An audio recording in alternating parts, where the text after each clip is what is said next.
guys, how's it going? Coach James here. So for the first part of the workout today, we have 3 rounds. We're gonna work on some core work and some stability work. So we need a light dumbbell or kettlebell and a heavier dumbbell or kettlebell, okay? So we're gonna start with our first one. We're gonna work on some core work.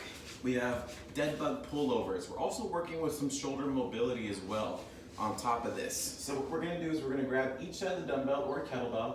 Now, first thing is we want to reach. So we're trying to set the core by reaching those arms, bringing the shoulders off the floor so our abs are crunched. And then from here, what we're going to do is we're going to extend one leg out, but then we're going to pull that dumbbell off to the floor and then pull back over again, okay? So we're adding some mobility into that overhead position while working core as well, okay? So we're going to go 8 per side on those. Once we're done with 8 per side, we're going to grab our heavier kettlebell or dumbbell. We have a bridge floor press. So we're gonna roll that bell over.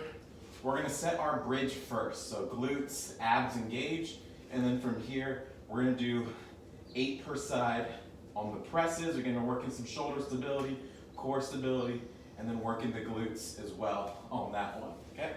So we have 8 per side. Once we're done with that, we're gonna go to our lighter kettlebell or dumbbell again. Now we're gonna work on some mobility but skill work as well. So we have a half kneeling windmill. So if we're in a half kneeling position, whatever side is the lead leg, so if my right leg is down, my left leg will be the lead leg, which means that'll also be my weighted side as well, okay? So what we're gonna do is we're gonna keep the arm overhead, elbow straight. We're gonna use this hand to guide ourselves down to the floor. So I'm gonna use this hip to push. Now I'm gonna slide that hand down to the floor, okay? Almost very similar to a Turkish get-up position, and then we're gonna stand up from there. So we're working on shoulder stability, but also core strengthening as well, and hip mobility. Now, if you wanna take it a step further, we can actually drop down to the elbow, okay? And then work it all the way back up. This is gonna work a little bit more of that shoulder stability, but then also hip mobility as well, being able to go in that deep position, okay? So again, push through that hip, let the hand slide down that leg. You can stop here and go back up, or if you want to make it even more challenging, go to the elbow and then come all the way back up, okay? So we're gonna go 8 per side. Take your time on that one. It is a little bit of, I would say, coordination. So stay light, work on movement quality, okay? Once we're done with that, since we are doing 3 rounds, we're gonna go with a single arm plank hold. Now you're gonna hold as long as possible. Since we're doing 3 rounds, what I want you guys to focus on is holding longer towards the second and third round compared to the first one, okay?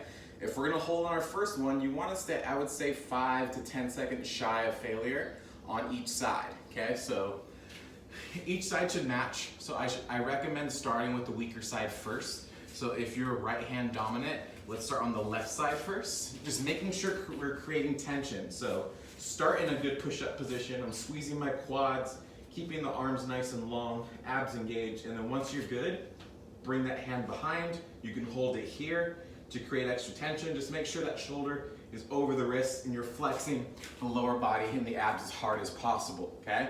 So again, start on your weaker side first and then go to your stronger side. Make sure the times match, okay? And again, second and third round, I want you to hold for the longer times. Don't burn yourself out in that first round, okay? And you record your times for every round, okay? So that's 3 rounds. We have the 4 exercises. Everything's pretty much 8 reps on each side. And then we have the plank hold. If you need to modify the plank hold, just go with both hands instead of one.